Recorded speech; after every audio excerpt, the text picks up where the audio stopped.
Good afternoon and good morning, everyone, and welcome back to the Blind Press YouTube channel and coffee stream number 144. And it's Wednesday, so that means it's Wednesdays with Skep. How are you doing today, buddy? Doing very well, thank you. Except for one thing, and that is that somewhere I have, for some reason, something has. I'm sorry, it's so distracting.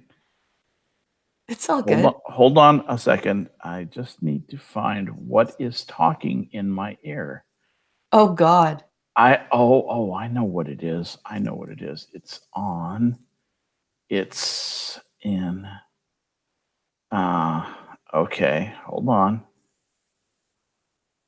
There we go. All right. A Twitter window, one of my Twitter windows, where they put the video in the window, was something that I had fired up so I could copy the video link. Okay. Off to something. If it was from Reigning Feminist, it suddenly fired up as soon as it, I don't know why, as soon as I started talking. So, at any rate, very distracting, but I'm here, and now I'm not distracted. That's good. And hello, everybody. Who have we got in chat? We have a lot of people today. We've got Chadwick and Blind Girl and Richo and Green Thunder and... Oh, my goodness. And Costin's there. Ortiz. Della Haste is there. Yep. And let's see. Duck Dog, of course. Blake. Yep. And Blind Girl's here. Yeah, behind Blind Girl. And Rico, Irate Prostate, just joined us. Hey, Irate Prostate. My brother from another mother. And yeah, it's been an interesting thing. Among other things, just minor things, Time came out with its list of 100 leaders. And one, yeah, I know, right? It's my one of the people I just truly enjoy following in Twitter is a lady by the name of Diana Death. She's actually a rock musician in California. She really does. She's a rock musician and DJ. Does this for a living. And on top of it, she's a libertarian, kind of a conservatarian. Okay. And her tweet on it is the forward slash, the slash time or hashtag time 100 is always a compendium of globalist NPC cuckoldery. And this year doesn't deviate from the loathsome formula. Now, this is a rock and roller. I just love Diana. She's so amazing, and she's at the THEE Diana Death. She's just a hilarious person to follow. She's hilarious in a very dark, if you like dark humor, she's really worth following. I just wanted to give her a shout out. Diana Death, she's one of my buddies. Diana Death. Nice. I think I've seen you retweet some of her stuff. Actually, oh man, that username sounds familiar. Yeah, she's loads of fun. Very talented lady, and she has a lot of followers and so forth. But every once in a while she comes out NPC cuckoldery. I just love that expression. I wanted to get that out there. I thought that would be kind of fun. And if you go to the hashtag time 100, you see that it's just as bad as you think it is. The top guy on the front is Dwayne Johnson. He's a leader? He's the leader, along with Michelle Obama, because she's the leader. Okay. She's the leader who trashes on divorced dads, apparently. Right, exactly. Holy fuck. And let's not forget about Christine Blasey Ford. She's a leader. Excuse me? Yeah, and Kamala Harris is a leader, and they're just liberals stroking each other. It is just the biggest circle jerk you have ever seen in your life. It's really truly sickening. It's the 100 most influential people of 2019, and it might as well be called the 100 most self-important but least significant people of 2019, because it's basically who it is. Who the hell cares about Michelle Obama? Okay, what Yeah. her plug into power is gone. GONE, gone. Her Like, husband's no longer the president. yeah, exactly. And that was And an affirmative action hire. I'm sorry, but it was. It and just was. she was like sitting there comparing Trump to a divorced dad, because all divorced dads are the deadbeat dad. Right. They're all that way. Yeah. They all are, just because they're men. Just because they're men. So yeah, those of us who paid every single penny of our child support, not only that, but were influential, stayed in our children's lives, raised the kids. Uh, yeah, uh, we're deadbeat dads. Those gave up our retirement so we could raise our kids properly. We're deadbeat dads, because you Yeah. can never do enough. Even if you die, it's not enough. Fuck you. Sorry, People are saying, "Oh, but The Rock is cool." Well, The Rock may be cool, but he's cool, but he's being not. cool doesn't make you a leader. Yeah. Uh, what? Why isn't Benjamin Netanyahu on the list? Seems odd. Where's President Trump? Funny. The 100 most influential people of 2019. They don't call any of those people out. So, you got into it with a dumbass anti-vaxxer. Oh my God. So this gets so. I don't know if how many people are familiar with Jeff Holiday does God's work by calling out bogus medical science and pseudoscience. So he goes around busting these people like Jilly Juice, who basically advocates drinking what amounts to poison, and makes it a tremendous laxative effect in your body, and is supposed to cleanse your body, but in fact just will get rid of your nutrients to the point where you could risk dying. And so he exposes crazy people who lead the gullible on. And I've chided him gently about confounding Dr. Darwin's work, and he says there's a balance, and I can dig that. So anyway, he got into it with an anti-vaxxer who held forth with the idea that measles isn't a big deal in a healthy population, was exactly what this creature, and I'm not going to use this person's name because it doesn't deserve a name. This creature said, in a healthy population, measles isn't important. And I said, people who've been struck blind, like my friend Blind Press, would be very interested to hear you say that. Yeah. Well, I got a thing back from the guy that was a rip on military people being stupid. It was a short video on military people being stupid, and then they blocked me. Wait.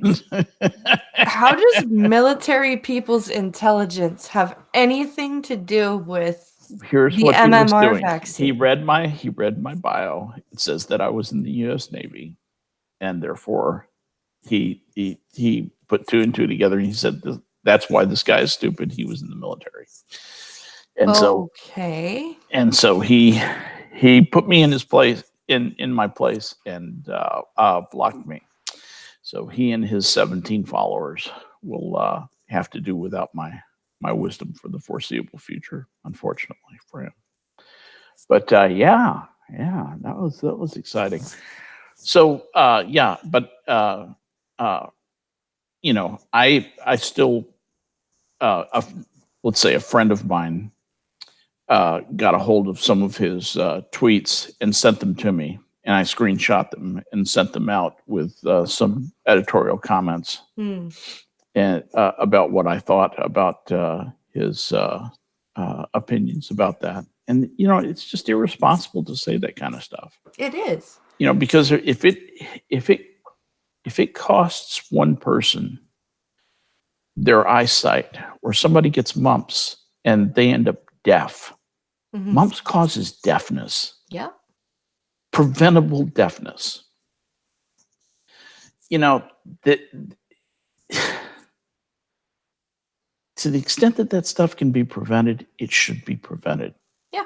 It's a needless tragedy. And to hear these people celebrate the idea that we're not putting these poisons in our body, there's no evidence that these things are bad for you unless you have a direct allergy to it. And they're sitting there with freedom to choose. Yeah. Yeah, It's like freedom to choose death for the herd. Yeah, like my thing is once your choices start affecting the general public, your choices don't you don't get to have those choices anymore. And it's the same. I don't understand why people don't see this very similar to not vaccinating your kids. To me, is along the same lines as I don't care how drunk I am, I'm gonna drive. Right. Or it is. It's called an externality. In law school, they call it an externality. And what that means is that, your rights stop at the end of my nose. Okay. Yeah. You can wave your arms around as much as you want until you hit me in the nose. Then we have a problem. Yeah. Okay. You violate my space, when you violate my rights, when you curtail my ability to have the same rights that you are expressing, that you are taking advantage of, then you have you've committed a sin against me in terms of the law, and our whole system, the whole compact of living together, is based on that. And so when you say, well, I'm not going to vaccinate my kids, so I'm going to send these little germ pots to school, okay, and let them infect the other children, because in my opinion, in my lordly opinion, measles is no big deal. And then 4 or 5 cases come back with serious complications, and maybe one kid ends up blind. At least I'll still feel good about myself. Because I had the right to choose. Right, I had the right to choose. Fuck you for Christmas. Yeah. Go live on a fucking island. You can do that if you are the sole inhabitant of an island that no one else will ever visit. Yep. Okay, and you own that thing. You're the sovereign, you can do that. Oh, man. God, I swear to God, Blind, it just absolutely... I'm still so angry about it. I can hardly express how angry I am. It's a weird place to be. It almost chokes me up. It makes me so angry. Well, I get angry when people tell me to educate myself on the measles, and I'm like, you piece of shit.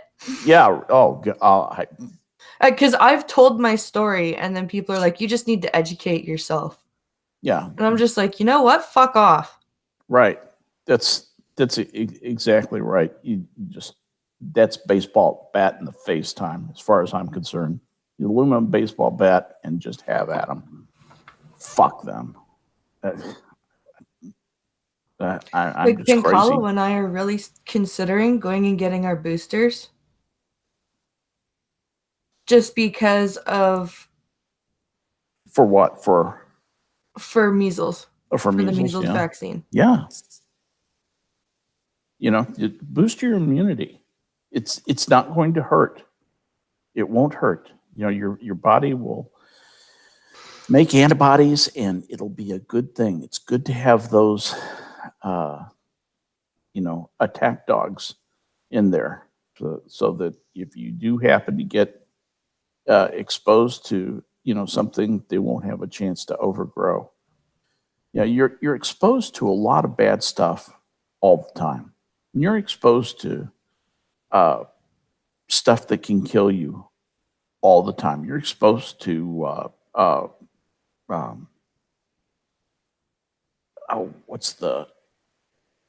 it's like salmonella, for example. Yeah. You're exposed to that stuff all the time, every day, every single day. Yeah. You're exposed to that. you're exposed to Escherichia coli, which can kill you. You're exposed to the the stuff in that infests beef that I can't think of the name of right now. Mhm. That botulism, Clostridium botulinum. Yeah. You're exposed to Clostridium all the time, various strains of that, but you don't get enough of it in you, and so your white cells go in and kill that shit. All right, but certain things you need to have a larger immunity for an even smaller infestation. So you get a little bit of an infestation, a little bit of exposure to measles. You need to have that stuff already built up and ready to go, and your body doesn't naturally make that. Your natural immunities will not fight that effectively enough to prevent an overgrowth. The overgrowth happens, and then you suffer the results from having the measles. You get the lesions, and then you get the complications. Yeah. Like, That's the nature of infectious disease. In a layman's understanding anyway. Um, and what ends up happening is that uh, by boosting your immunity, you have more of those specialized antibodies ready to kick ass. It's like having a Navy SEAL team, inside your front door when the burglar comes. yep. The fight is over quickly, and you're protected. So that's a good thing. So yeah, I would say do it. I mean, there's no downside. There is literally no downside. What, a sore arm? Come on. We are Faithless has a good point. We are breeding super bugs by sterilizing everything, though. Yes. The Well, overuse of antibacterial soap, the overuse of, like, I've been to urgent care and I've heard patients who just have colds arguing with the doctor, like, basically, like, I need antibiotics, give them to me. right. There are two things going on there, and they're two separate things. Okay. First of all, it's not a bad thing to use alcohol to sterilize. That is never a bad thing. And yes, sometimes it's a bad thing to use antibiotics, because what happens is you use antibiotics, and then the bugs that survive in your body are the bugs that begin to become resistant to antibiotics. And like the famous the famous case of that is what they call a Z-Pack. Hmm. And now, the bugs that Z-Packs were designed for are like 70% resistant to Z-Packs, because Z-Packs were so convenient.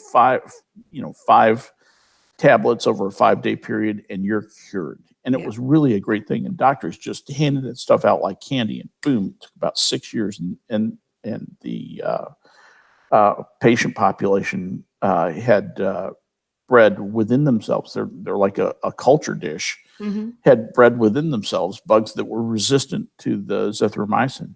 Yeah. So it's kind of it's a sad thing. It happens though. It is. Yeah. Anyway, sorry, didn't mean to. No, that's Can't tell I used to be in the antibiotics business. So I'll talk about this stuff all day, and irate we have other prostate. things to talk about. We have Irate other things. prostate says I rubbed dirt in scrapes and cuts as a kid. Yeah, and that's why his brothers and sisters did not survive. No, I'm just kidding. Um, Oh my. that's an Alabama cure. That's an Alabama cure, is to rub dirt in the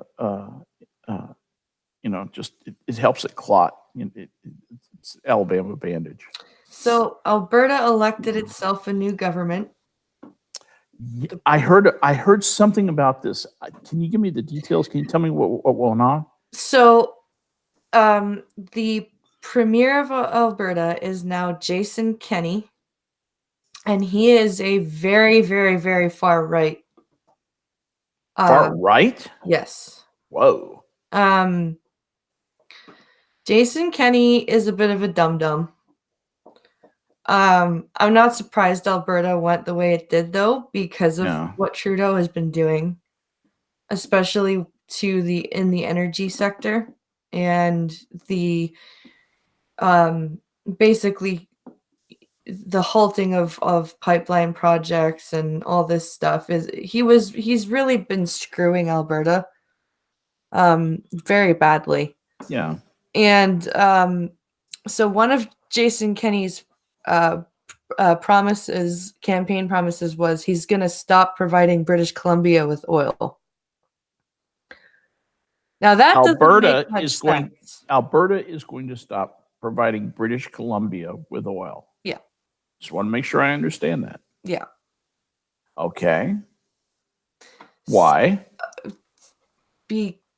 I guess he feels that Alberta has been giving away too much of its oil. Okay, so why not negotiate something instead of just going hard over and say absolutely no more for you? Or is that a get acquainted offer? Does he expect to negotiate out of that? I'm not sure. Is he going to declare war on British Columbia? I don't know what his game is, and see, the thing is Jason Kenney is very, he reminds me a lot of Premier Ralph Klein from about 20 years back. And Ralph Klein was a very, very, very religious, very conservative, like religious right premier.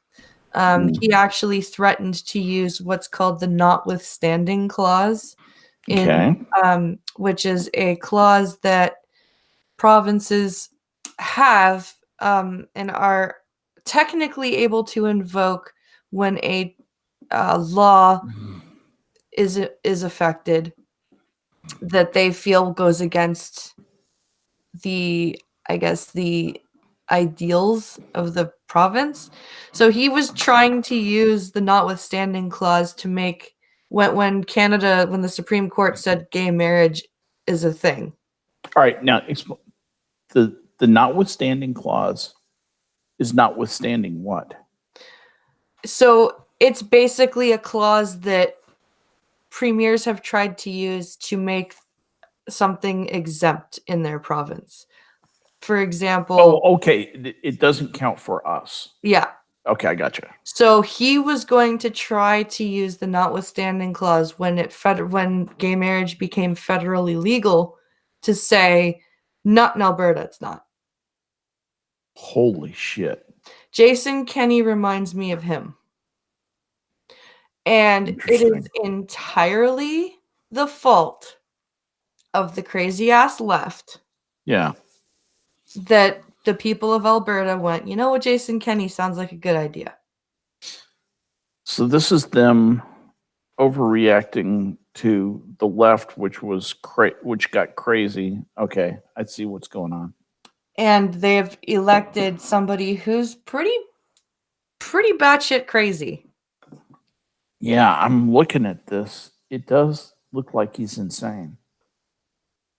Like he's said some pretty retarded shit that even the conservative, like Andrew Scheer, the leader of Canada, is the leader of Conservative Party of Canada, is like, yeah, that's not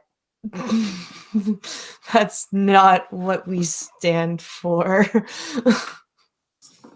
Wow. Okay, so Alberta has elected this guy, and everyone's like, oh, Alberta's gonna go the way of Ontario now. You know what? Ford, like Jason Kenney makes Ford look like a fucking saint. Lefty. Yeah. Oh. Okay. The pendulum swings. Yep, Data, you're absolutely right. Wow. I'm just reading about this guy. He's okay. Marriage fraud. Responding to feedback in town halls and public consultations, Kenney took steps in 2012 to fight against marriage fraud. Many cases had arisen in which Canadians had been taken advantage of by would-be spouses simply to facilitate their entry into Canada. What status was required in Canada? Prospective spouse would leave the Canadian spouse who had sponsored them in, revealing their marriage to have been a lie. He instituted a 5-year bar or prohibition on spousal sponsorship for those who had already been sponsored by a spouse in Canada. So he's an action guy. Yeah. He does stuff. He Yes, he isn't does. just a talker. He No, he's is not. a doer. That's what I'm getting from this. He was minister for defense. And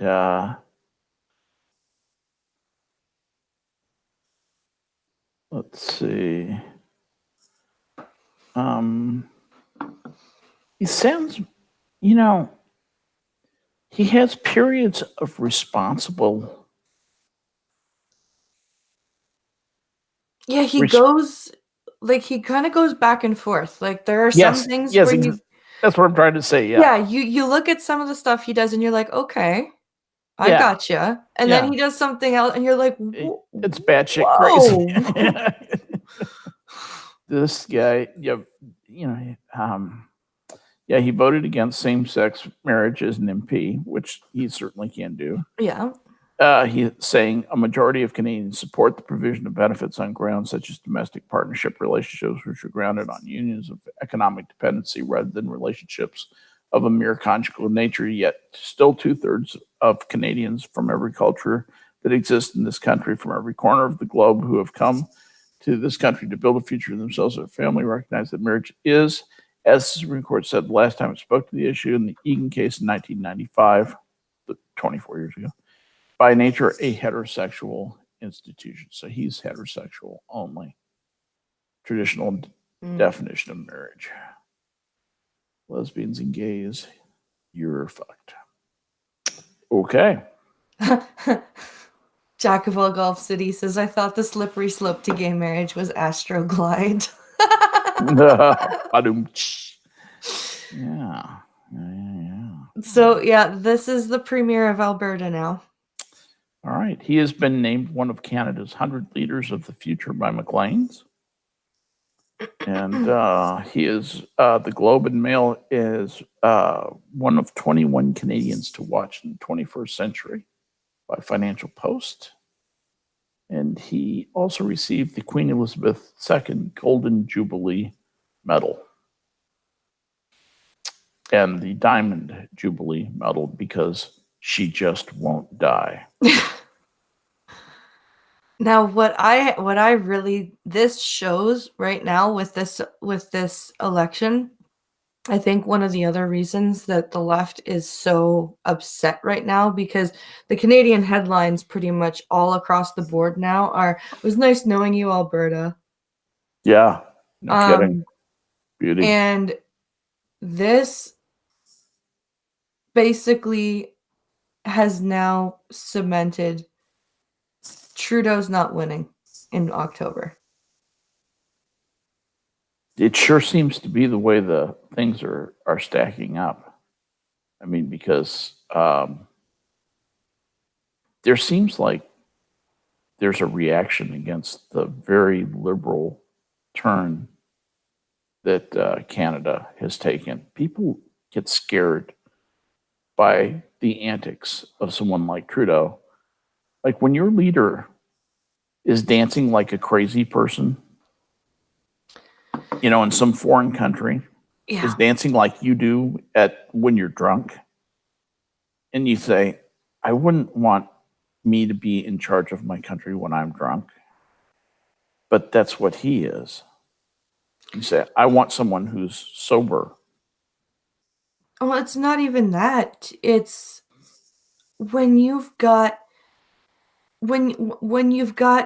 something as big as the scandal that's going on right now with that construction company, and you can't even try to answer a question.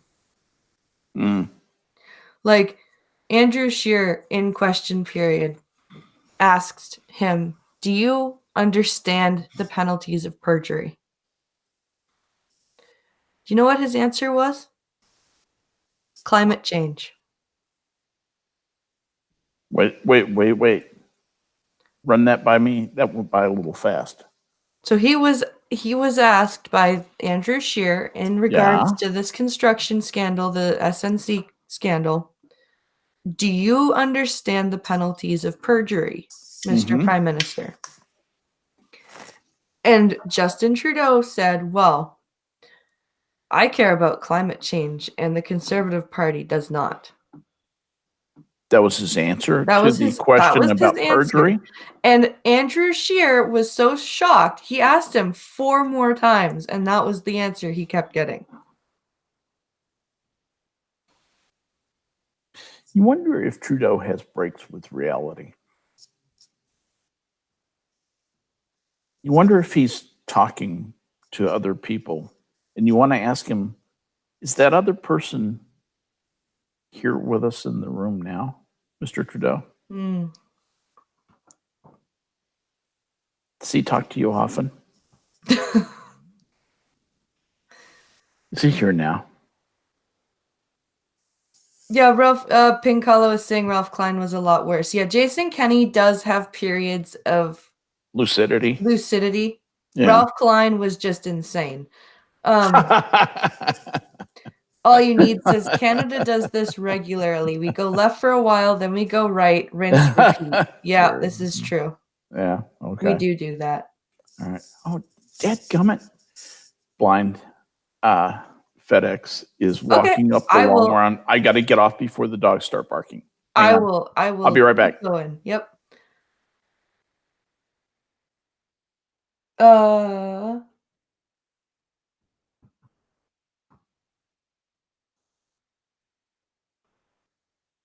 Someone showed me an article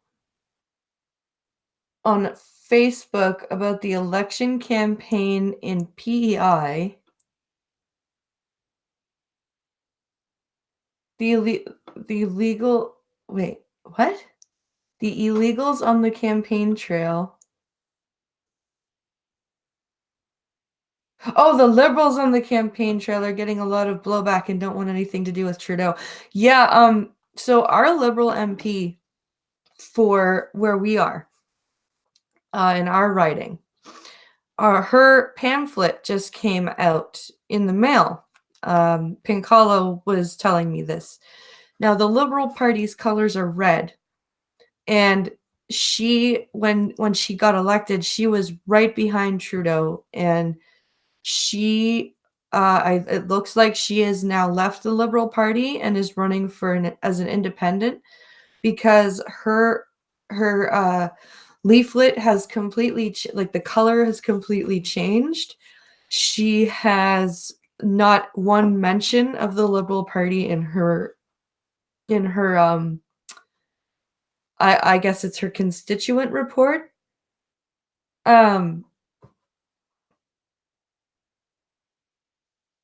Yeah, honey, that Conrad Black wasn't a premier or a politician. I don't know what you're talking about Conrad Black for, sweetie. He was the media baron.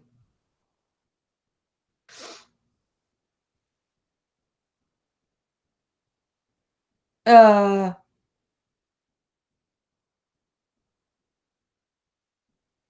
you can't break from something you never held.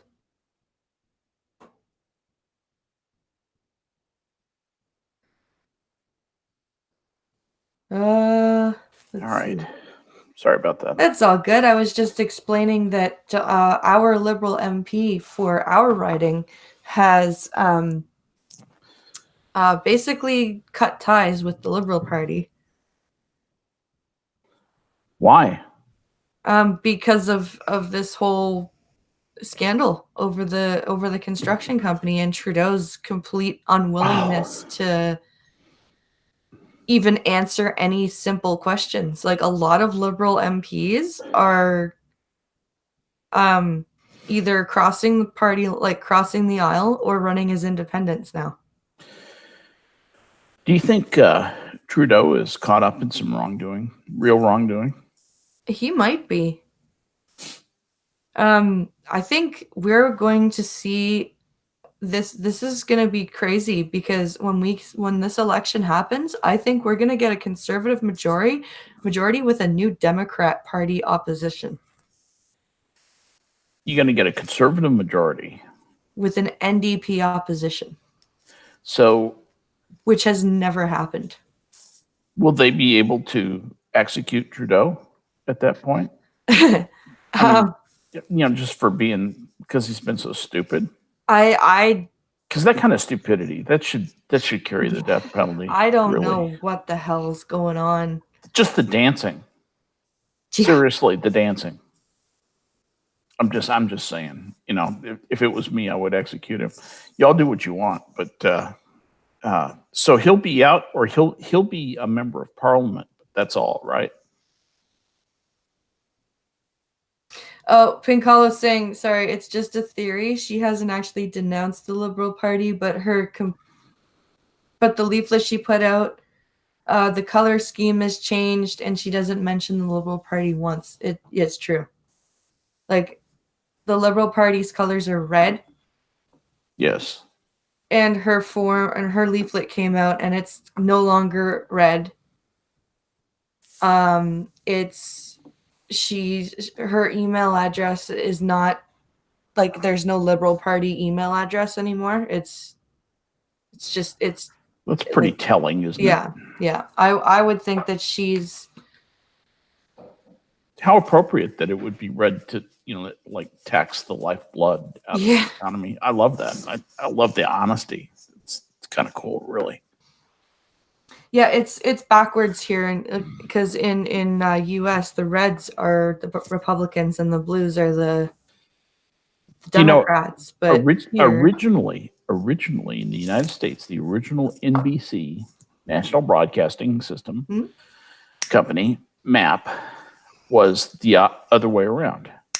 The blues were the Republicans and the reds were the Democrats. Oh. And the brass at NBC, who were all Democrats, said there was too much of an identification with communism and red. And the Democrats were, it was just too easy a push, the red Democrats. Yeah. So they switched the colors. They just arbitrarily switched them. And that's how the Republicans became the red and the Dems became the blue. If you just a little bit of an origin story, if you're interested.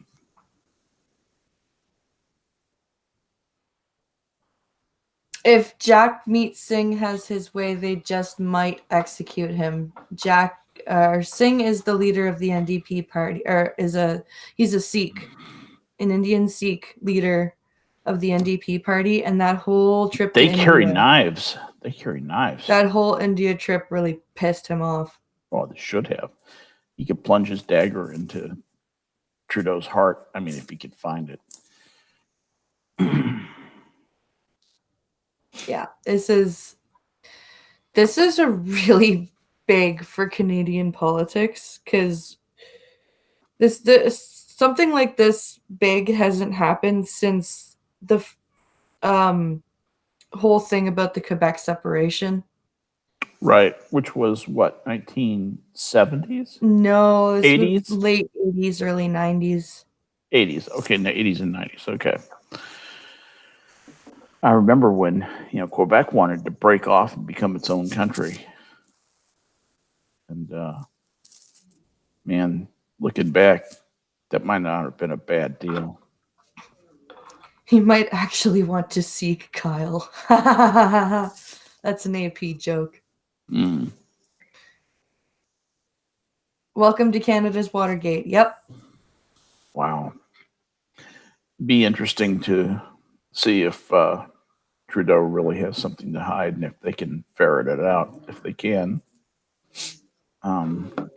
Man, that guy has seriously, all kidding aside, has done Canada a disservice in being, what amounts to a nepotistic leader. He's just, it was nepotism. It's just his name.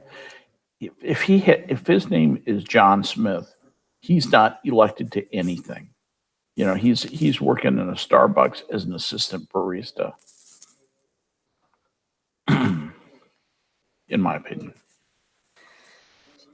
So here's something that will also get us really pissed off. Oh boy, I need some more of that.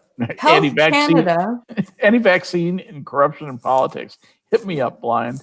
Health Canada no longer requiring ultrasounds before passing out abortion pill. Outstanding. You rape, we scrape. No fetus can beat us. Come on down. So this is Abortions on from demand. today.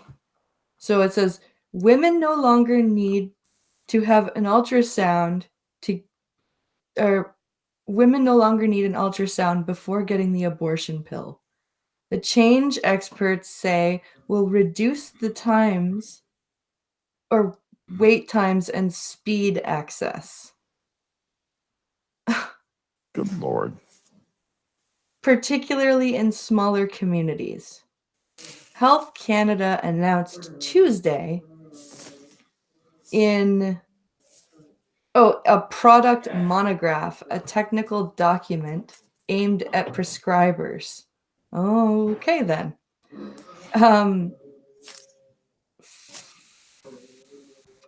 It's been updated to say that ultrasounds are not mandatory before prescribing abortion pills.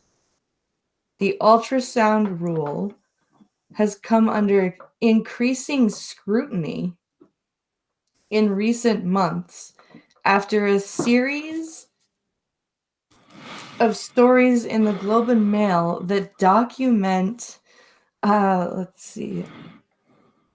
women across the country were forced to wait 8 weeks before getting an abortion. Okay, bitch, you don't. What? How can you be forced to wait 8 weeks to get an abortion? Is that the health problem, the healthcare problem in No, because what they're saying is they're saying that okay, this is assuming that women are finding out that they are pregnant like right now. Like they're assuming that these women are all like right on top of their ovulation cycles all the time. right? And that all of these women have regular periods. Most Just women don't find out they're pregnant until they're like 4, 5, 6, 7 weeks pregnant. right, right. So how in the fuck are you supposed to wait 8 weeks to get Seems an like I should ultrasound? have had a period a couple of weeks ago. Yeah. Right. Like both times when I was pregnant, the first ultrasound you get is at 8 weeks. Yeah. You know when I found out both times?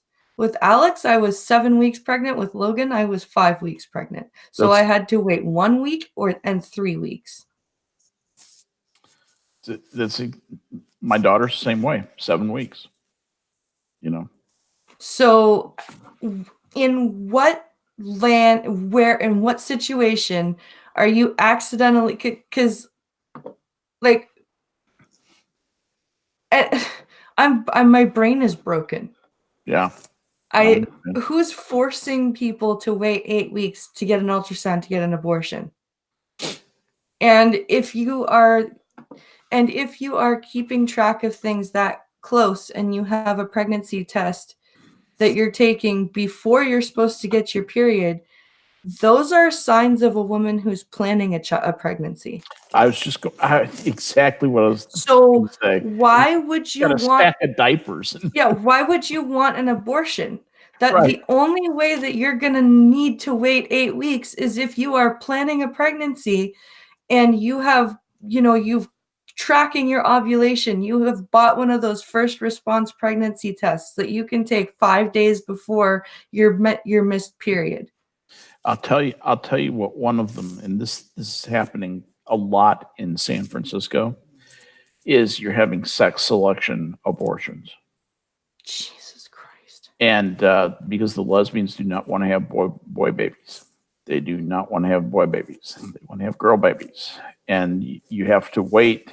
You can't get the genetics done at 7 weeks. You have to wait to get the genetics done. And so they may be using that as a lever, to get this hammered through. The people waiting. Well, yeah, you have to wait. The extra 4 weeks or whatever, 6 weeks for the genetics to get done uh, before you can have your abortion, because you have to find out that it's a male baby before you kill it, right? Right. I It's don't know. It just this doesn't ar- make sense. this article continues to say, in its announcement, Health Canada said the change has been in response to concerns that some patients were uh, encountering barriers in accessing this product. Well, in accessing this product, it sounds, you know, language is so powerful, isn't it? They're coming at Accessing this this product. this angle from, this is going to reduce wait times and access for women in remote areas who don't have access to ultrasounds. Mm-hmm. So they travel by horse cart and it takes them 8 weeks to get to the nearest hospital. Is that what this what? Right.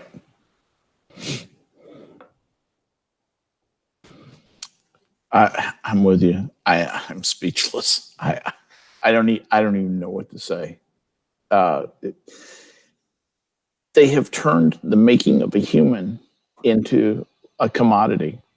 Ari Prostad says like buying a fucking donut. He's not wrong. It's become common. And there's nothing special about making a baby anymore. You can Amish abortion clinic, stop that IP. Uh, there's nothing special about making a baby. It's a commonplace thing. We make babies. If we don't like it, we throw it away. We keep the ones we like. Humanity's better for the ones we throw away. Yeah. I guess it's a weird kind of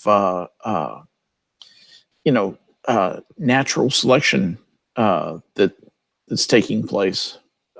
It's really what Planned Parenthood was based on. The founder of Planned Parenthood, wanted to sterilize black people so they couldn't have babies at all, because she's clearly they're defective. We have to sterilize them.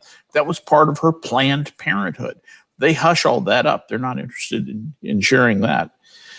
But that's the same sort of thing. That same sort of evil planning that they're doing here. There's nothing natural about it. There's nothing normal about it.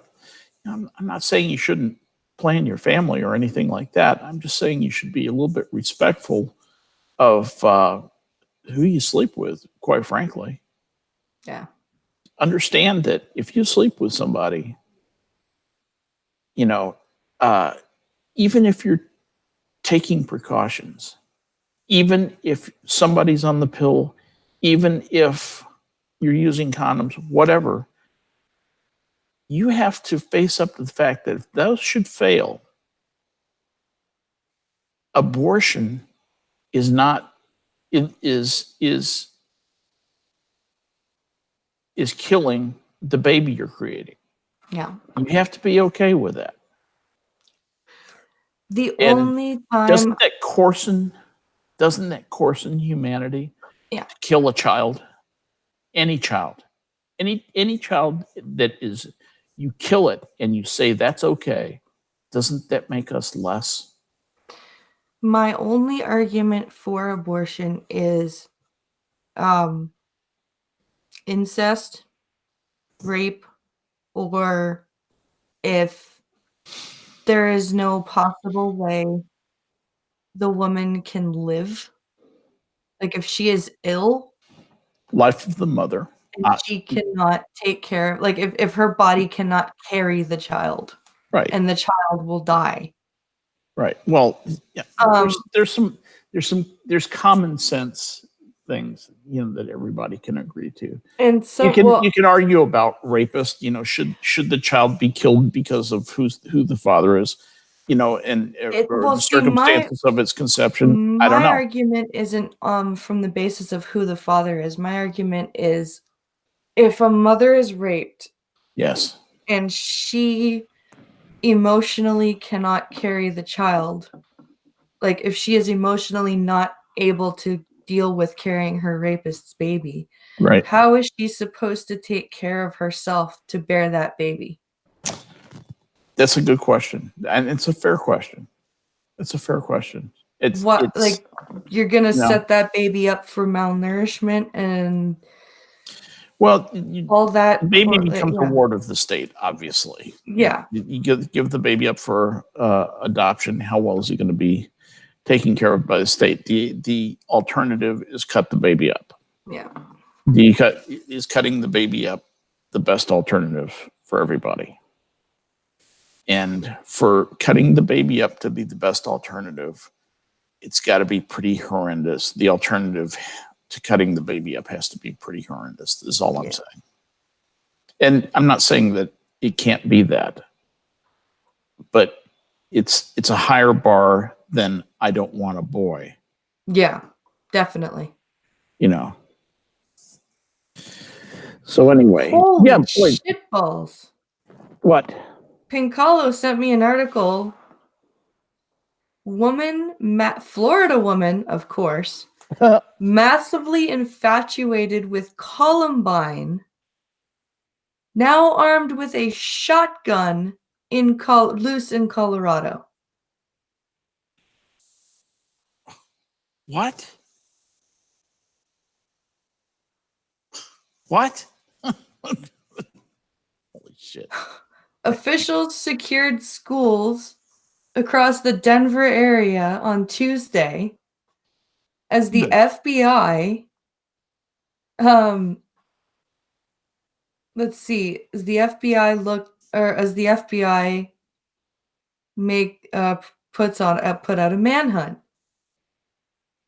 So they're hunting for a woman infatuated with the Columbine high school shootings who has traveled to Colorado. Sol Paez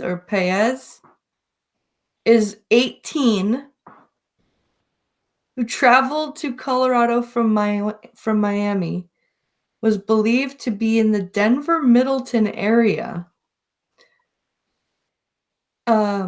after purchasing a pump-action shotgun and ammunition.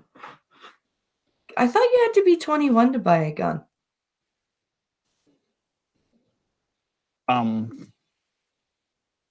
You can be 18 in some states. It just depends. Jesus God. So her first stop, it says, after leaving Denver International, was to Yes. go buy a shotgun and ammo. This is according to the special agent in charge of the case. This has become a massive manhunt, Phillips said. Authorities confirm it was her presence that triggered lockouts. Outer doors are bolted, but classes are continuing. Classes continue as normal, first at Columbine High School and then at 20 other institutions. Cherry Creek Schools announced that all schools will be closed tomorrow, Wednesday, April 17th, for the safety concerns, because this is a credible threat. Extremely dangerous. Yeah. Most major Denver area school districts and others across the Front Range, that's that line of mountains that goes down north to south in the middle of Colorado. It divides the cool part of Colorado from the Kansas-like boring part of Colorado. Right. Have canceled classes Wednesday, including Denver Public Schools, blah, blah, blah, blah, blah, Jeffco, which is Jefferson County, which is downward. Columbine is in the southern part of Douglas County. In the Denver Public School District, actually. I used to live there. I lived literally 2 streets over from Columbine. Let's see, Columbine High School, which was on lockout Tuesday, along with 20 other schools. Credible threats. Superintendents from school districts across the Denver metro area gathered for a call Tuesday night collectively determined that the safest course of action would be close school on Wednesday. Even school districts as far away from Colorado as those in Weld and Larimer counties, which are up the out way out there. Yeah. What they're doing, they're all along the highway. That's what that is. FBI spokesman Dustin blah blah blah said Wednesday morning that although FBI is not making a recommendation about how many days schools should remain closed, he said they will back any decisions schools make. Blah blah blah blah blah. Police and federal authorities are searching for Saul Pais, Pais, of Surfside, Florida, naturally, who traveled to Colorado from Miami on Monday night. FBI officials say she bought a pump-action shotgun as well as ammunition after leaving the Denver International Airport, because you do, right? Yeah. You just travel across the country, and and Colorado. and the first thing you do when you get to your destination is go buy a gun and ammo. Yeah, that's what I always do. We're looking for her everywhere. Obviously not true, because if they looked literally everywhere in the universe, they would have located her, said Mike Taplin, spokesman for Jeffco, Jefferson County Sheriff's Office, said Wednesday morning. We're hoping to find her before any bad can be done. All the jurisdictions are working together, and the FBI is the lead agency. If someone sees her, they need to call 911, blah, blah, blah, blah, blah, blah. She's not been spotted, dragged into effort, blah, blah, blah. We're using all tools, blah, blah, blah. FBI still thinks she's a threat, blah, blah. More things in the article that don't say anything, blah, blah, blah. Colorado State Patrol trooper says she's still a threat. Everybody thinks she's a threat. Authorities confirm she's still a threat. And county authorities also say she's a threat. Pincalo says, it's weird how this shit, or all this shit is weirdly connected with the New Zealand threat crap. Why do I have a feeling that this is going to be somehow connected to 4chan? Yeah, there's been a lot more random shootings lately. That's an appealing conclusion, Pink Owl. He may not be wrong. She was last seen in the foothills of Jefferson County on Monday night. Man, that's not good, because there are a lot of little twisty turny roads all up there. It's an easy place to hide up there. I know, I used to live right around there. On Monday night, wearing a black t-shirt, camouflage pants, and black boots, the Jefferson County Sheriff's Office reported an alert. She's described being 5'5" with brown hair. So that'll find her. Yeah, stand right out. 5'5" brown hair camo. Yeah, right. Brilliant. Exactly. Yeah, with a black shirt. Yeah.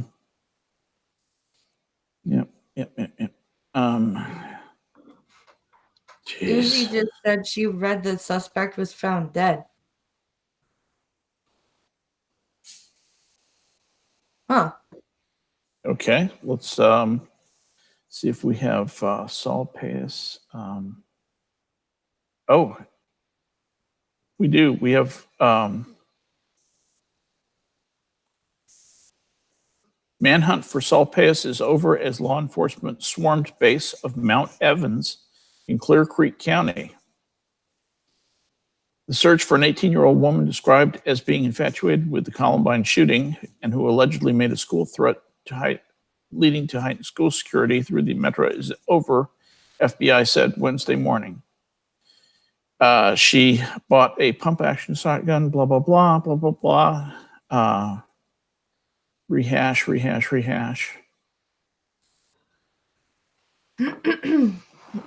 They're not saying why it's over, just that it's over. Interesting. So, hang on one sec. Let me just get to a different source real quick.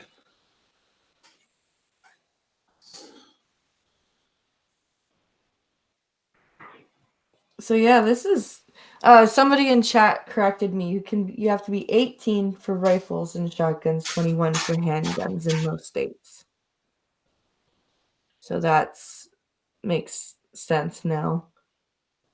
Let's see what's in chat here. FBI says Colorado is no longer under threat amid hunt for manhunt. Saul Payas found dead near base of Mount Evans. There you go. Yeah. 16 minutes ago. Just happened.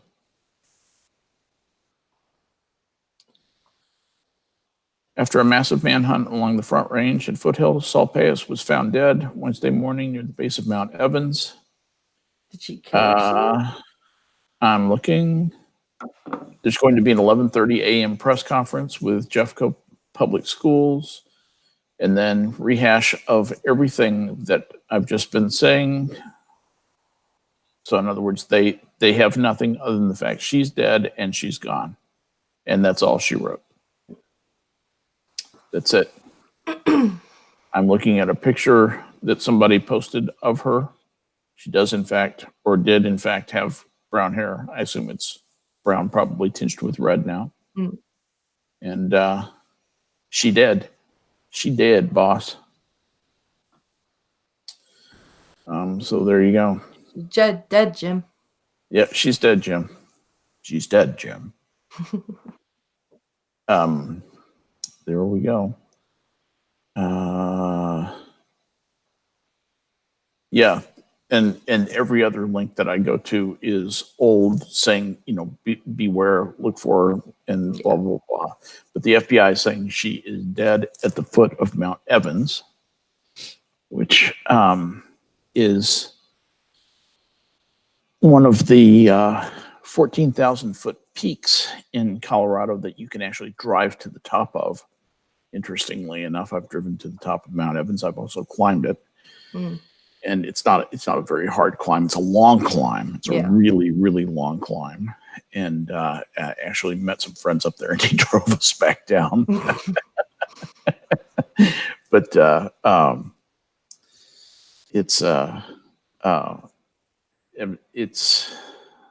that's tragic. I mean, you know, death of a young person like that. She's 18 years old.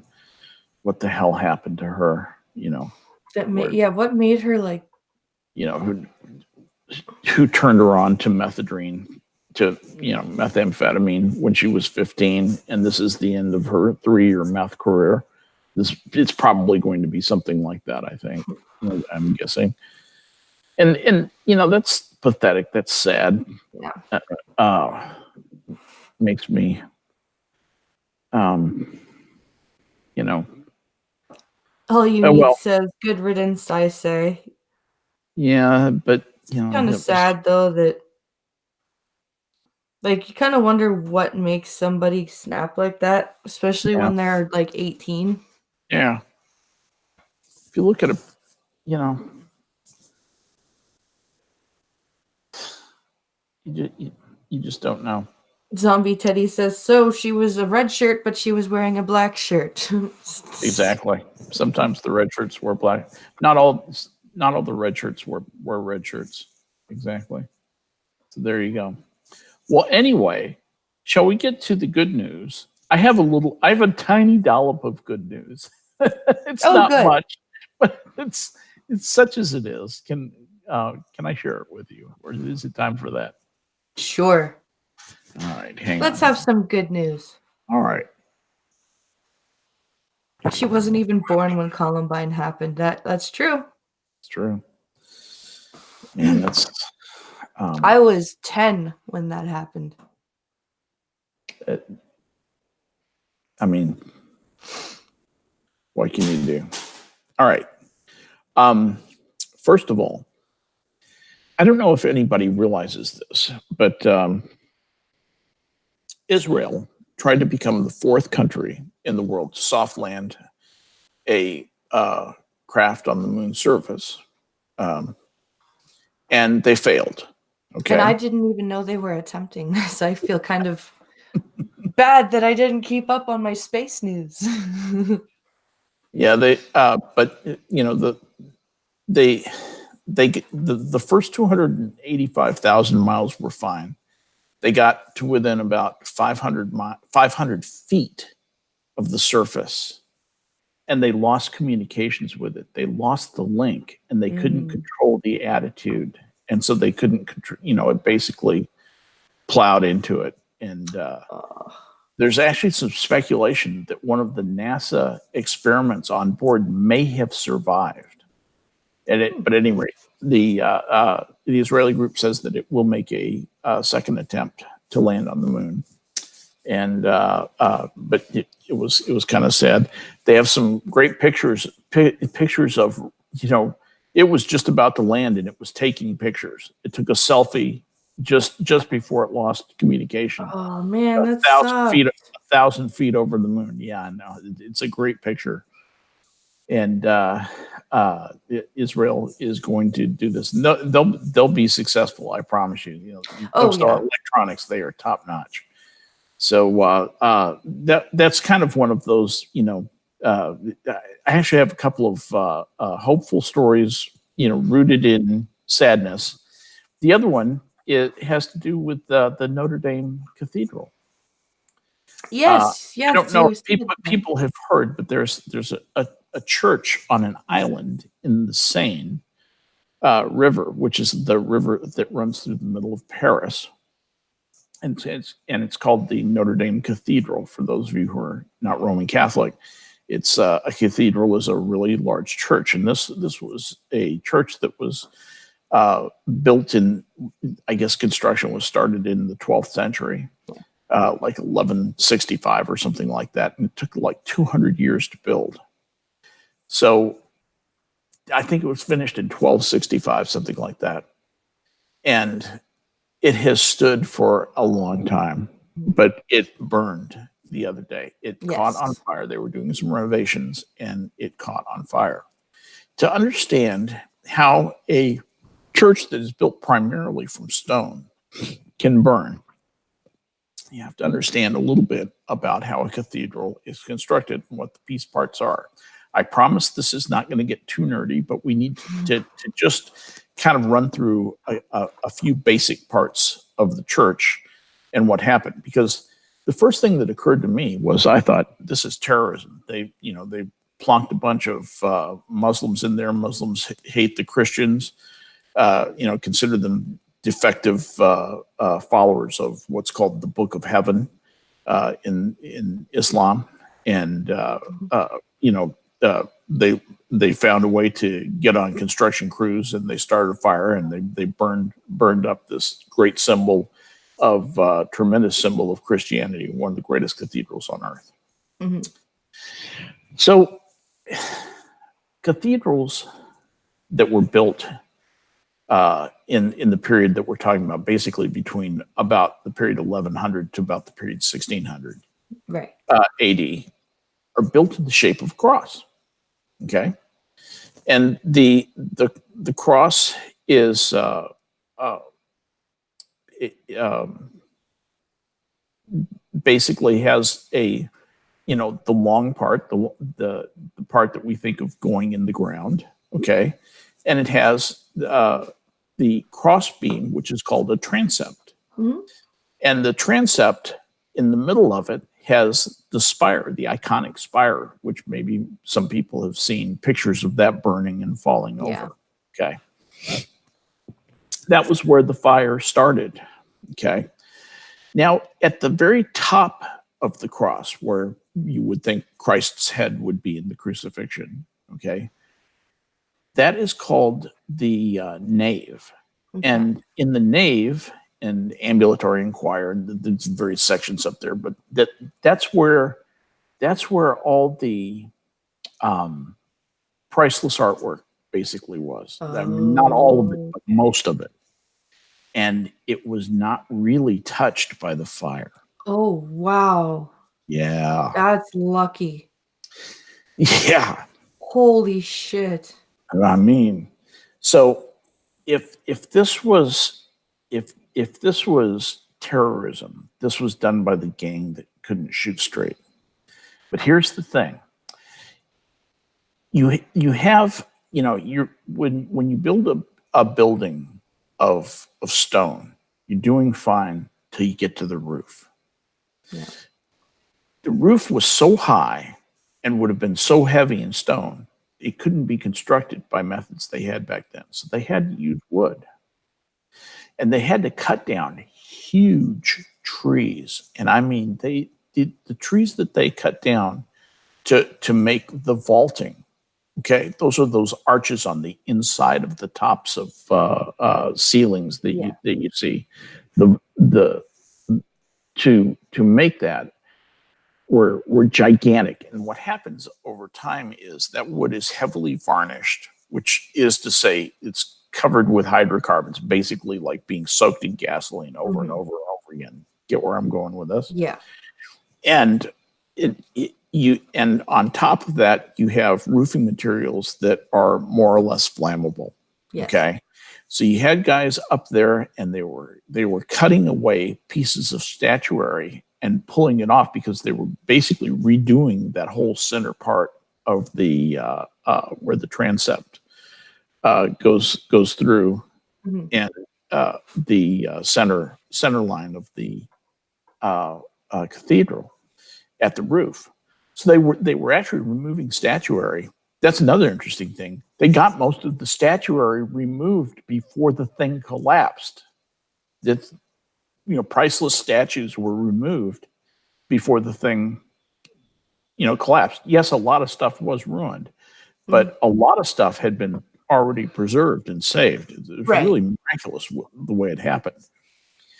So if you wanted to damage priceless stuff, that fire was started in the absolute worst part of the church to do that. Right. Because it was basically what was down below it was a bunch of pews. Yeah. Then that's it. And it didn't really spread to either side of the transept, and it didn't spread far enough down the nave to damage the priceless artwork that was up toward the choir in front, or down toward the, what's it called, the narthex, where those two towers are at the base of the cross.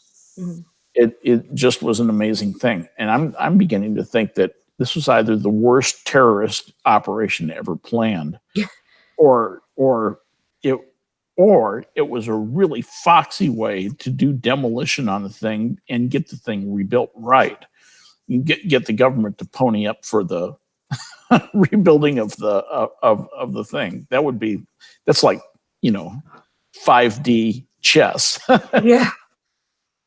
Or it was a legitimate accident, and some guy got a bunch of sparks and lit off part of the roof that nobody saw until it was burning well enough where it was spreading really, really fast, and they couldn't control the spread for long enough, until they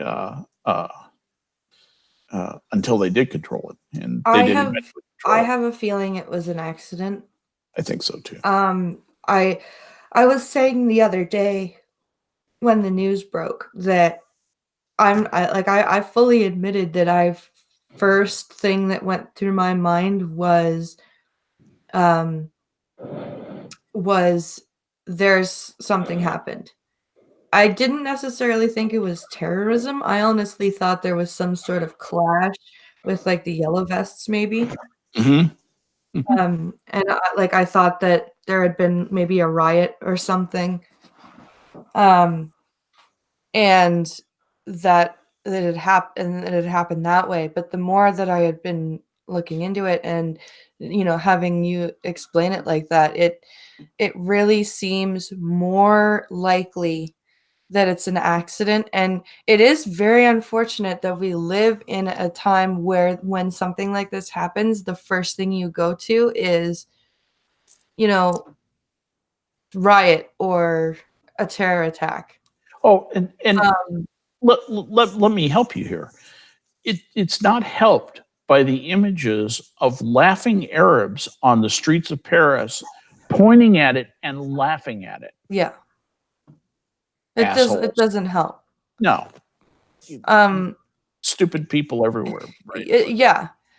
And it's But as I said in another live stream chat somewhere, sometimes accidents are just accidents, and Yeah. it's a So, tragic accident, but it's sometimes a a banana is just a banana, yeah, Anna. and but it's a very, it may be a tragic accident, but it could Yeah. could have been a lot worse. Yeah. Like, they're gonna be able to fix this. I really like Oh this yeah, is they they're definitely will. it's gonna get fixed. Yeah.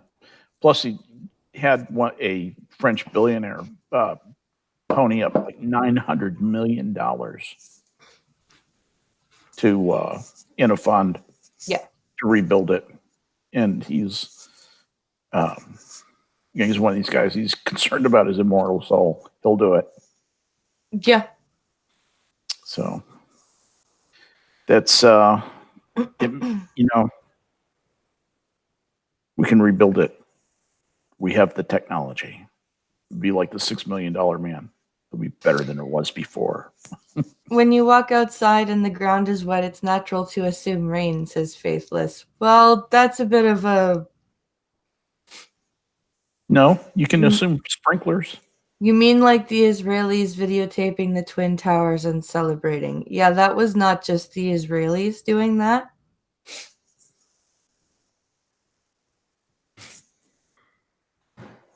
I, like, Don't um do we have is someone implying that the Twin Towers were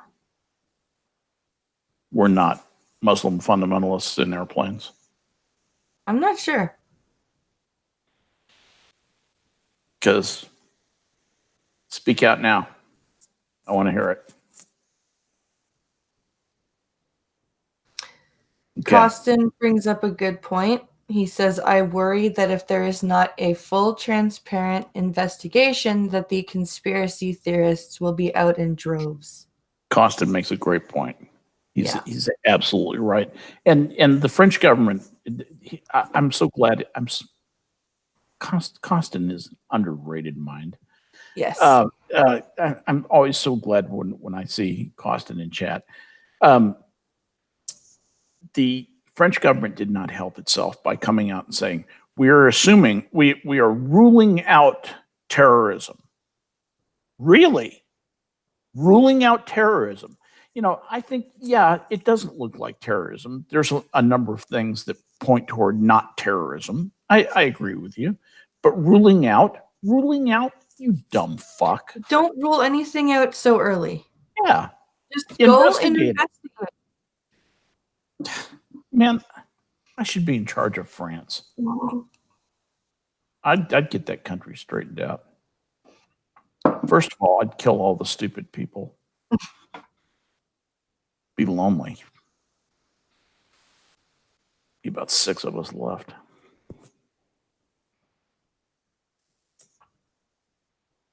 Anyway, Zombie Teddy says it was an inside job. God did it. He wanted a bigger house. Yeah, it's interesting. Everybody says that Notre Dame looks so big, and it does look big from the outside. And you go inside, and you're amazed how small it is. Really? Okay. Those walls are really thick. So it's much smaller on the inside than it looks on the outside. The mega churches of today that we're used to, with their sweeping, interiors, that's what we're used to. What you walk into there is a very narrow and long and high hall, basically. And you have a center aisle and then aisles on each side going up to the transept. You walk in down by the narthex, but down by the two large towers, two square towers that are down at the base of the cross, think of it. You walk down in there and you walk in and it just rises. It rises like, close to 200 feet. I think it's 160 feet. I think the ceiling's 160 feet. So, and that was the Gothic ideal, was height and light. I remember that from my art appreciation course in college. Height and light, and they had the windows going all the way to the ceiling, just amazing stained glass windows, and letting in all this light. You have all this light, natural light was the best light back then, because other than that, it was candles. And so you have a mixture of candles and natural light, and of course now they have artificial light, and it's they have regular electric lights, but it's still very subdued. It's a very dark, to our way of thinking, it's a very dark looking church, especially when you come in from outside, walking around Ile de la Cité, and you suddenly walk into this dark church, relatively dark church, and look up at these extremely high ceiling and really rather narrow, and you just think, man, this is amazing. What must this have been like for somebody back in the 12th century? What must this have felt like? There were no other buildings at all around that area like that. Right. They had to the flying buttresses that are outside the walls. Not that I mean to turn this into an architecture course, but the flying buttresses, those brace looking things, looks like an external rib cage around the thing. Those had to be built to support the walls. The walls were so heavy. So those were actually built to take some of the weight of the walls, so that it could be built for that feeling of height, for the reaching up to heaven. That's what that's all about. And that's why I'm really happy that they're going to be able to rebuild it. I am so happy to hear that. I'm also very happy to hear nobody got killed. Yes. I understand one firefighter was injured, but it's a good thing.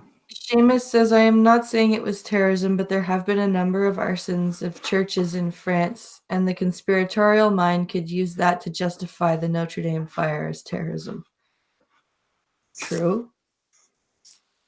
But that's another argument as to why the French government needs to be wholeheartedly transparent.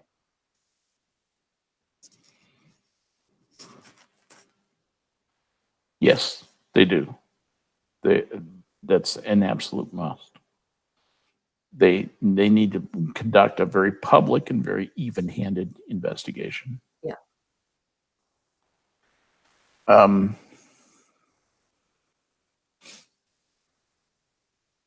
There were arches where if you stood in them and someone was in the opposite side of the arch, you could talk to them as if they were right in front of you. Oh, that's cool. Interesting. Irate Prostate says we sound like we were in the same art history. I know, right? I think all those courses are taught the same way, IP. I really do. Probably. I do indeed. Data Wasteland says 9/11 was the biggest lie perpetrated on the world since the JFK and MLK assassinations. Dude, are you serious? Are you kidding? I haven't figured that out yet. Yeah, because 9/11 was a bunch of Muslims in airplanes driving them into two buildings in the Pentagon. And anybody who thinks differently is profoundly misled. And so, and anyone who uses that tragedy to cast aspersions on the people who died or people in my country, I'm going to prevail upon my friend to ask her to get rid of them out of here, just so you know. Okay? Pink Hollow says everyone was affected. I lost a teacher and I went to school in California. Yep. There were some Canadians that were on the planes too. There were a lot of I lost 4 people I knew. Yeah. I lost 4 people I knew. And 2 who I had known well at one point in my life. I lost the building, WT7, which was not one of the ones that was hit directly, but was destroyed because of debris that hit it from the collapse of one of the towers. I was That's where I found out that I had passed the stock brokerage exam that when I became a stockbroker for Merrill Lynch many years ago. The 42nd floor, that was where I found out that I was not going to be fired. You went to a special mailbox just for you, and there was either a note in there that said pass or call your manager. Oh, Yeah. that's terrifying. Yes, exactly. And if you weren't, even back then, this was 1980. This was 1980. This was October 30th. October 30th. October 30th. Yeah, October 30th of 1980. And whatever the Friday was, if it might have been October 31st, whatever the Halloween. I think it was Halloween because there was a Grateful Dead concert at Madison Square Garden, and I rode the train up that night with everybody who was getting out of the garden up to Boston, from New York to Boston. Oh, wow.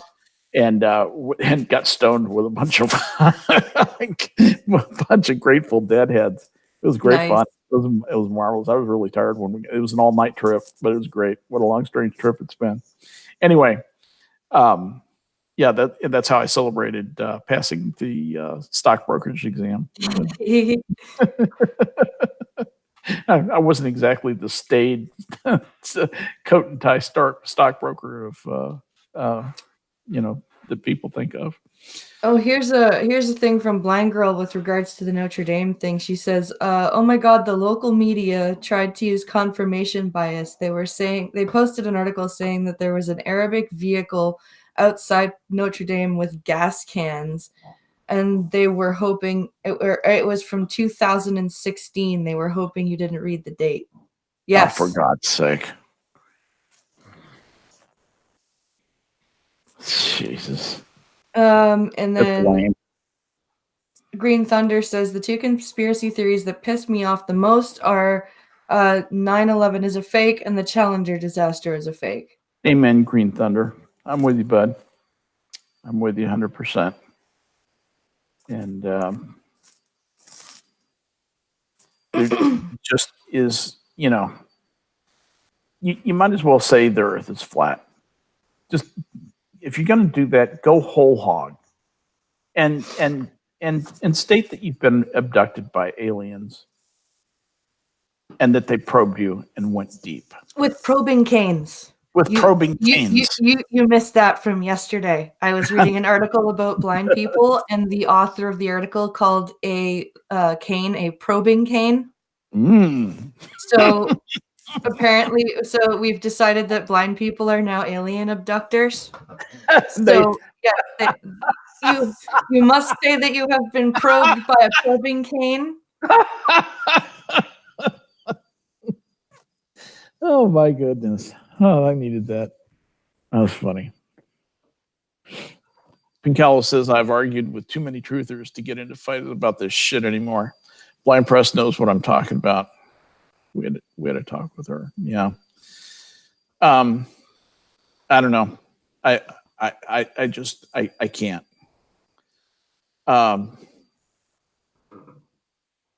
What if I was abducted? Yeah. Pincalo said not to talk about the probing cane. Exactly.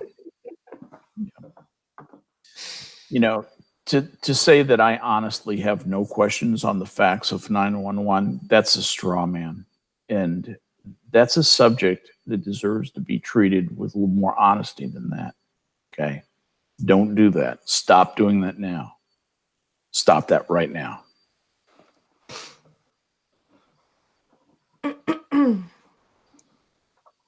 No, not because of your questions, because you're being disrespectful and being stupid. Okay, you're doing this for attention and nothing but.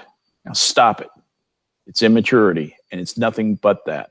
Okay, Dude, you dude, can stop now. You can go now. I don't I've really never, give a shit. I've never thrown people out for asking questions, dude, and you know that. But Come on. if you're offensive to people's memory, boy, that is just somebody's going to leave, and it can be me. That's fine. But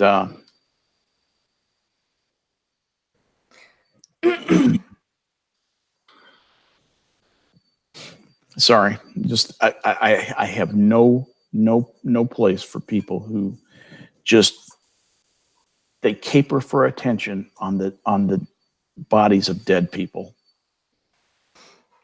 You know,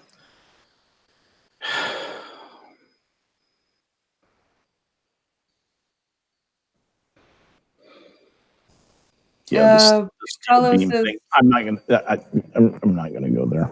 I'm not. If you're too stupid to understand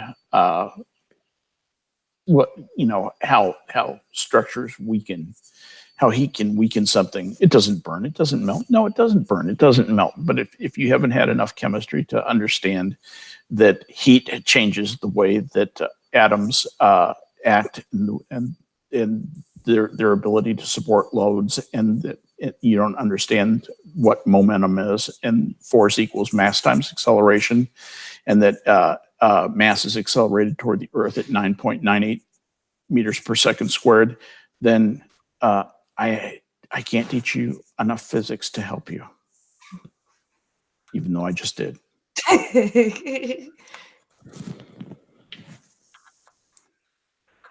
oh my goodness, I am so Jesus fucking fucking Christ! tired. Sorry, It's all good, dude. that shit just wears me out. That's all. I apologize to chat too because I'm a little out of it today. I woke up, I fell asleep with the kids last night, and I woke up and I couldn't wake up, or I couldn't get back to sleep until about 3 o'clock in the morning. So, yeah, I'm tired. But I got to tell you something, Blind. It seems like it was just the other day. I was bringing Andrea home from the hospital. She was about the size of a football, Mm. and she calls me up the other day. Says, "David and I are expecting. You're gonna be a grandfather again." And how's she doing? She's doing fine. She's just pregnanting right along, and Pregnanting right along. I love yeah, that. she's going to work. She says until she feels uncomfortable. She works for an orthodontist who takes really good care of their employees. It's a pretty upscale outfit, and uh, she will be well taken care of by them, and will get a lot of time off. And she can either go back to work, or fortunately, her husband David is doing well enough where she can uh, stay at home, be a stay at home mom, or do figure out a part time thing to be a dental assistant part time. Oh, good. Her occupation is in demand, and she's a specialist within her occupation, being an orthodontist uh, Yeah. assistant, and she's they call her the wire bender, and she makes braces, Oh, okay. and she's pretty handy at it. So she loves doing that stuff. She likes doing that. She's slowly studying for her hygienist certificate, which will like triple her income. But she almost wants to continue doing this because this is comfortable. One of Yeah. those things. Anyway, but she's pregnant, and yeah, coming right along. I'm so proud of her. But what my point in saying all this, I didn't mean to get off into that. It was just the other day. She was the age of, she was Alex's age, Yeah. and I thought, they're never. she's never going to get older. That I'm always going to be tired. I'm always going to be tired at work.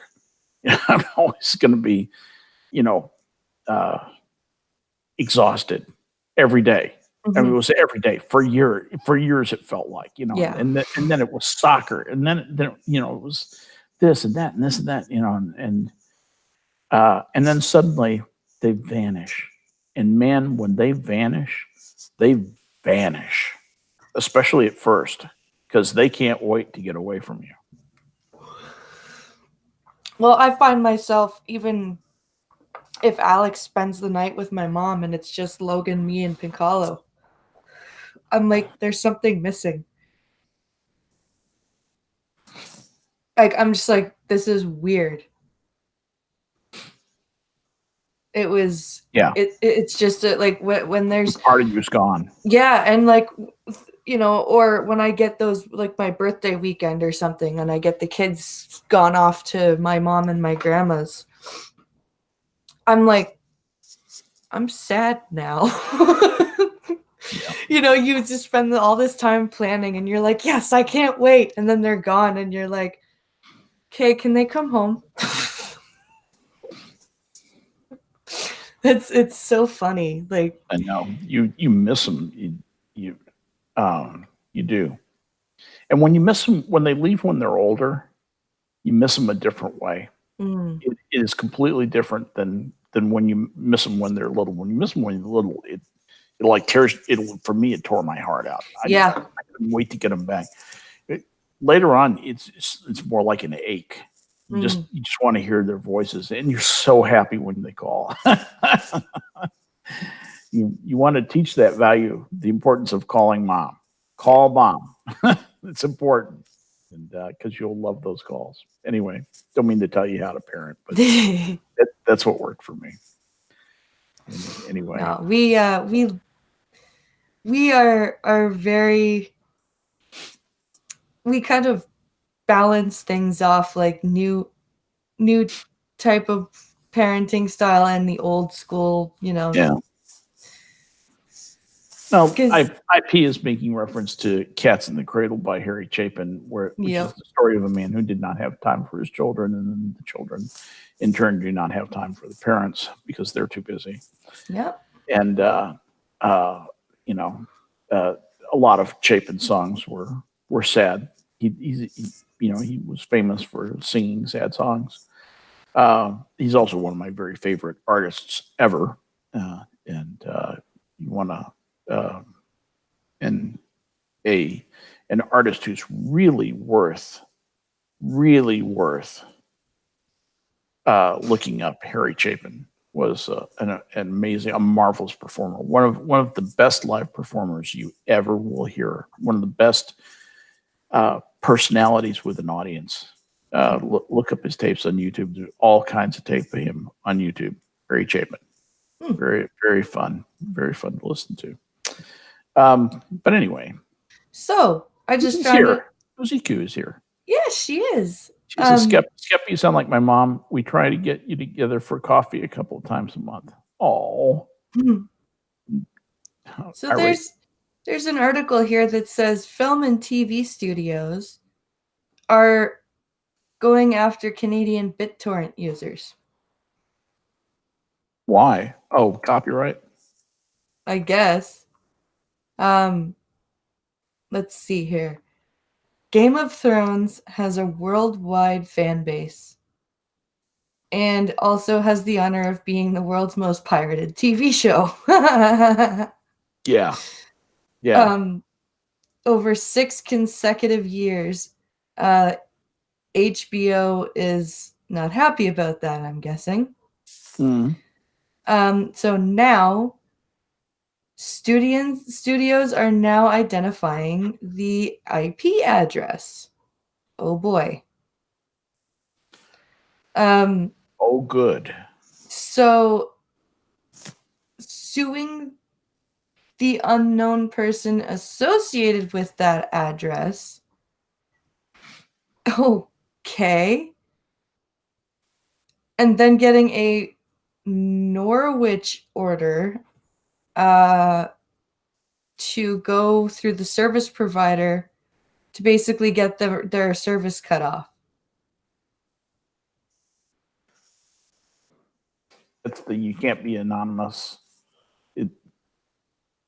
It compels a third party to disclose information about end users, right? So It compels the third party to provide information uh, for alleged fraud and potentially relevant information from third parties, such as financial institutions and ISPs. and the names that they address these letters because they don't know your name. They address these letters to John Doe.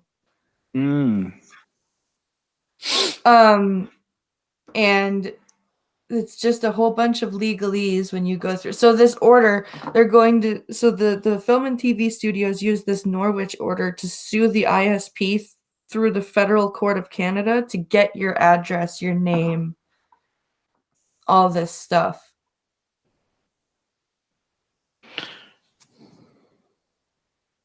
This is from CBC News. If you wanted to here, I'll put the link in your Twitter DMs. Yeah, thank you. I'm just looking at a Norwich, what they call a Norwich Pharmacal order, is a court order for the disclosure of documents or information that is available in the UK. It is granted against a third party which has been innocently mixed up in wrongdoing, forcing the disclosure of documents or information, for example, an ISP, by identifying individuals or a bank.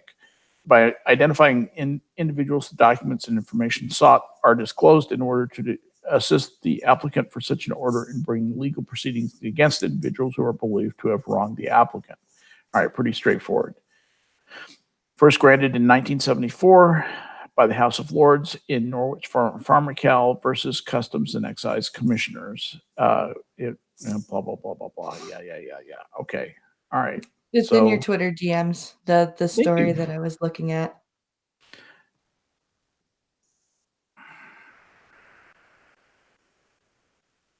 It could be the kid next door leeching your Wi-Fi. Yeah. Yeah. For real. It really could. And then you get a letter saying you're being sued. Oh my. That's just brilliant.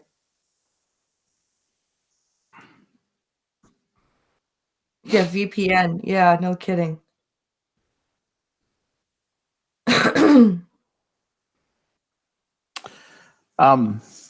Anyway, I'm sorry, I lost the stream. I lost the stream. It's okay. Oh, there it is. There it is. Okay. Yeah, exactly.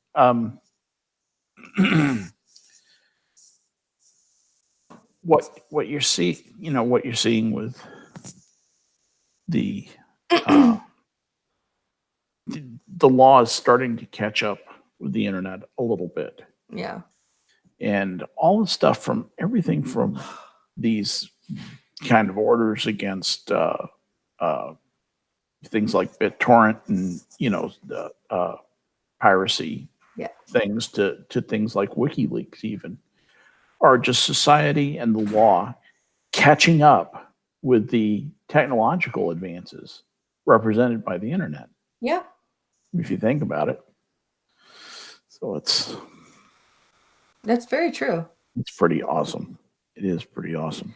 Because we probably have this similar type of thing with literature when it first came to when the printing press became the thing. Yep. Like I honestly liken the hate speech and the free speech argument on the internet and the censorship of such by various platforms and companies as the modern equivalent to when the printing press was invented. Don't give the peasants the moving type. That's my I agree. I would agree with you. analogy. It's very similar to don't let the don't let the don't let the don't let the peasants get educated. Don't let them have access to people who are saying true things. Um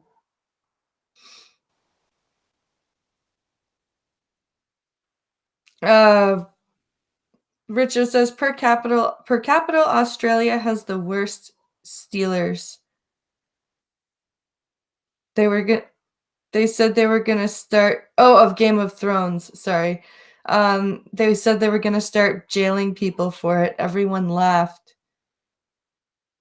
Said, what, like 1.3 million people for downloading illegally? Yeah. I am waiting to hear about a knockoff like Turkish Star Wars. That's funny. I don't think the kid next door could get my Wi-Fi. The closest neighbor is like half a mile down the road. That's good.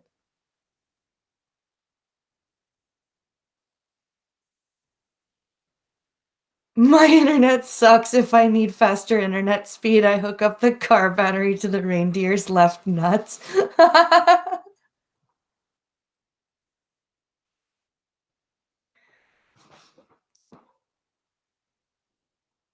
Press equals the machine that allowed info copied onto paper. Now press equals news. Yep.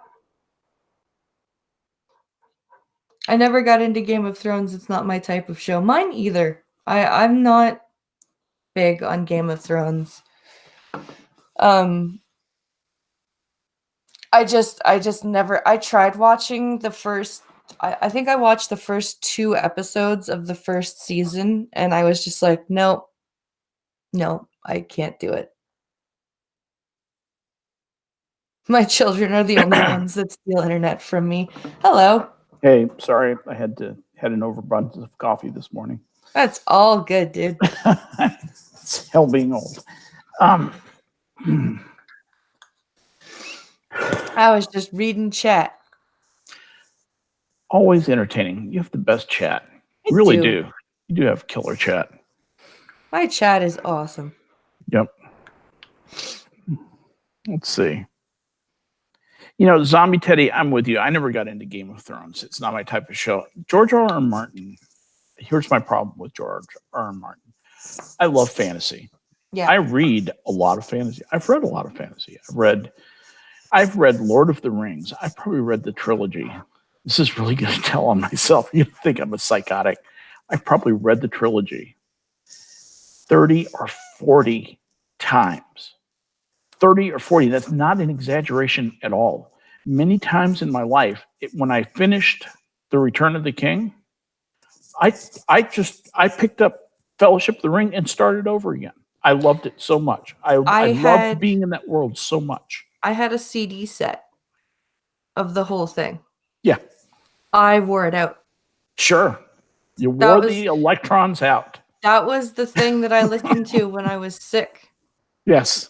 Or like if I was having a really bad insomnia night. Yes. Exactly. Precisely. You know, I very few people who say they have read the Silmarillion have actually read the Silmarillion. Even fewer people have read the Silmarillion twice. I've read the whole Silmarillion twice. I've read Farmer Giles of Ham. Most people have never even heard of that. I've read the Sons of Huron. I've read all these obscure. I've read everything. I think I've read everything that Tolkien wrote. Every bit of fantasy that he wrote. I've read the Sword of Shannara, and if you know how many books Terry Brooks wrote about Sword of Shannara, he wrote at least 25 or 30 books. I've read all of them. Jim Butcher, every single book. You know, I've read lots of. I'm a really fast reader. I read remarkably fast. It's almost the only thing I'm good at in life is reading. I read very well, and my comprehension is good, and I love it. I love to read, and uh, and I can't get into George R. R. Martin, and I figured out why. Martin does every science fiction author does data dumps. They have to tell you about their world. They have to do some world building. They do some of it in the book, and sometimes they have other volumes, like David Eddings did it in the Ribbon Codex, for example, where he basically told, this is a description of all the aspects of the world that the Belgarian and the Malorian are set in. Right. You can read that and know everything about it. Unfortunately, you also have a lot of spoilers if you read that. So you get a lot of the world built in as you read through the actual books themselves. Eddings does it very gracefully. He lets you in on it a little bit of a time, and it has a nice, graceful flow to it. George R. R. Martin, not so much. Yeah. George R. R. Martin, about 4 pages into every chapter, will have 3 pages of data dump where you better pay attention to every single thing he says, because all of it matters, and he's only going to say it once. Yep. And so married so, and they did this, and then they had a bastard son, and they, okay, fine. You do that to me. You can do that to me once or twice, and then I'm done. Heinlein, love you, cracked. Favorite author, probably tied with Tolkien. Robert A. Heinlein, absolutely cracked with you.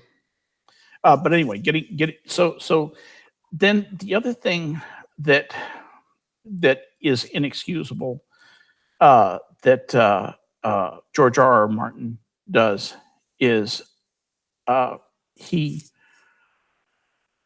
almost seemingly randomly kills off important people and doesn't advance the story. No, he does it just to make people mad, I think. Yes, exactly. Just to get, just to piss off his audience. I honestly think that might be part of it. There are some stories, there are some books that I've read, like if you look at, again, Lord of the Rings, or like when Theoden dies.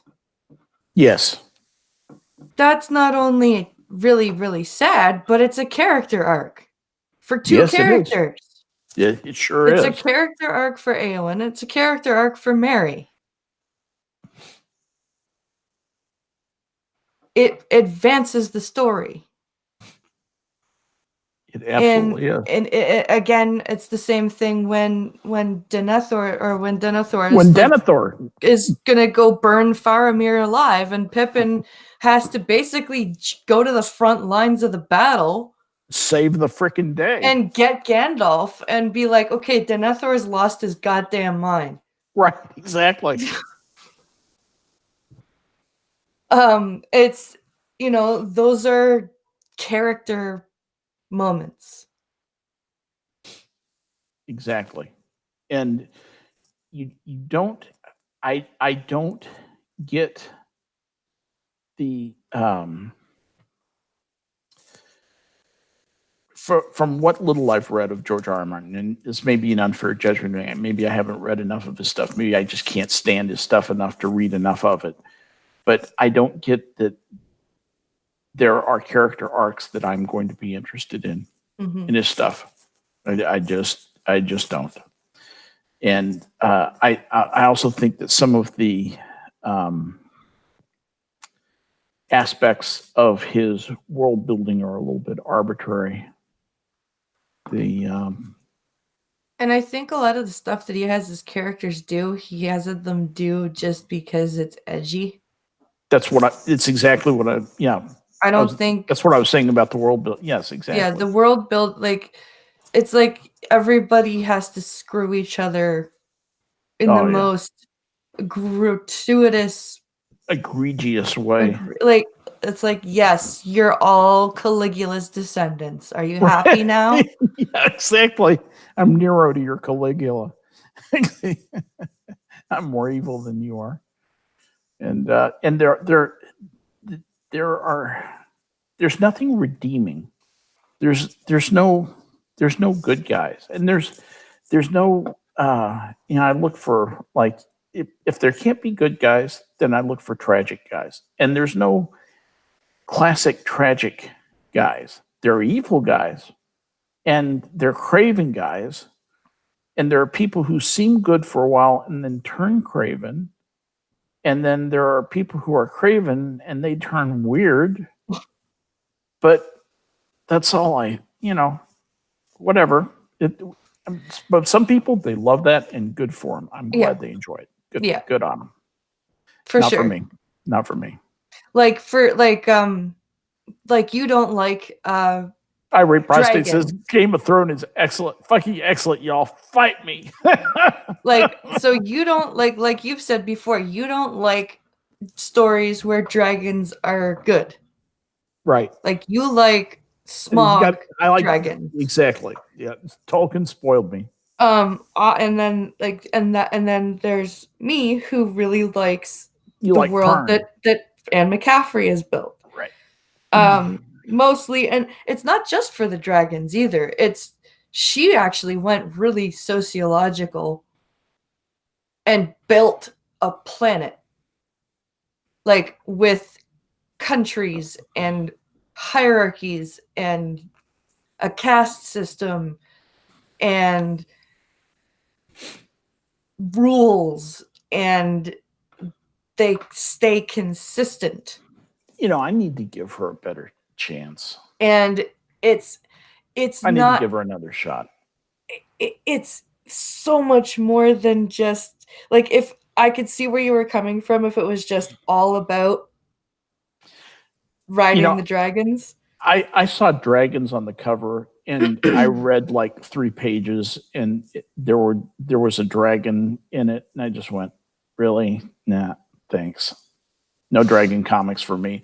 And I really gave her short shrift. You're not the first person I've heard to rave about Anne McCaffrey being really worth reading. So I think I'm going to start with Dragon Flight. Okay. I will. I'll give it a shot. I'm about to finish my rereading of the Malloreon, as a matter of fact.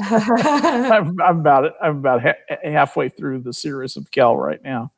So the last book of the pentology.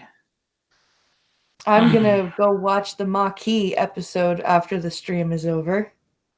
Oh, that's right. For the Maquis, Saturday. For Saturday, the Maquis. Yeah. Yeah. While I finish cleaning the living room. Because holy Christ, it's so crazy how much your house goes to shit when everyone's sick for a week. Yeah, it's interesting. I got blind press. I got to tell you, funny you should say that about cleaning, because I was talking to my 14-year-old granddaughter about you and about you cleaning the house. And she said, she can't be cleaning the house if she's blind. Just about in that tone. She can't be cleaning the house if she's blind. I said, why? What can't she do? Well, she can't pick anything up. And I said, do you know what? She carries around a picture in her head of where things are. Do you know how she knows? She knows from memory. Have you ever had to concentrate that hard on anything? No. No. I love your teenage voice, by the way. It's great. That's totally how teenage girls talk. It is. It's just, and she's a good kid. Yeah. She just never thought about this stuff before. And anyway, when I finished talking to her about it, she had a new respect for you and all the stuff that you carry around that people take for granted. I told her about you crossing a road, and I said there's a road near us, and it's Farm to Market Road 1367. And I said, she crosses a road that's twice as busy as 1367, and she crosses that blind. How does she do that? And I said, she knows where to cross and knows a safe way to get across the street. And she rides the public transportation, and she knows basically how far to go and what the route is like. She memorizes the route in her mind. She has that route in her mind Mm-hmm. Of how to get to places that she has to go. So when she goes, she needs to go shopping and needs to go get something, needs to go take her kids to school or whatever. That's how she does it. She was absolutely amazed. Is the quietest I've ever heard this little girl. She really took it in. It was really interesting. Very, very interesting effect. I meant to tell you about that the other day, that I'd had that conversation with her. I'm glad I remembered it. No way. No way. How does she do that? Oh, teenage girls. Yeah. Yeah. Holy moly, it's 2:00. How did that happen? You've wasted another 2 hours of your life with Blind Press and me. Yes. Thank you guys for coming and listening to us prattle and ramble on. Yep. Let me just call out that Uzi Q says, plus Skep, you know that women in general have really long memories. Yes, they do, Uzi. I'm pretty convinced my wife doesn't ever forget anything. I'm sorry. Go ahead, Blind. I really do appreciate everybody coming out. Welcome to the new subscribers. Also, by the way, thank you for helping me crack 430. Yay. On to 500. Yeah, my goal is to reach 500 by the end of July. Tell your friends. So if you could share the channel, that would be awesome. Thank you so much for coming. Remember, tomorrow is the short day. I only go for an hour on Thursdays, and I go from 11:30 to 12:30 because of my orientation. Also, please come and watch the Minions of the Zoo tonight at 11:30 Eastern, 10:30 Central. It's Skep Talks night, and I will be there. I'm hoping Blind Press will be there to help co-pilot the ship, and we would be the usual gang of idiots. We'll be having some fun tonight, so we'll hope to see you then. And have you lined up anybody for Friday? I'm waiting for Weibo to get back to me. Oh, very good, very good. She's a great guest. Yeah, so I know. I hope you get that. I know that she's. I know that she's in school, but it's Easter Friday, so I figured I'd give her a shot. And yep. And then next Friday is call-in day, everyone. Yeah. So that'll be fun. So yes, thank you everyone for coming out, and I hope to see everyone back here at the earlier time of 11:30 Eastern tomorrow morning. Have an amazing and safe day, everybody. We'll see you tomorrow. Bye, everybody.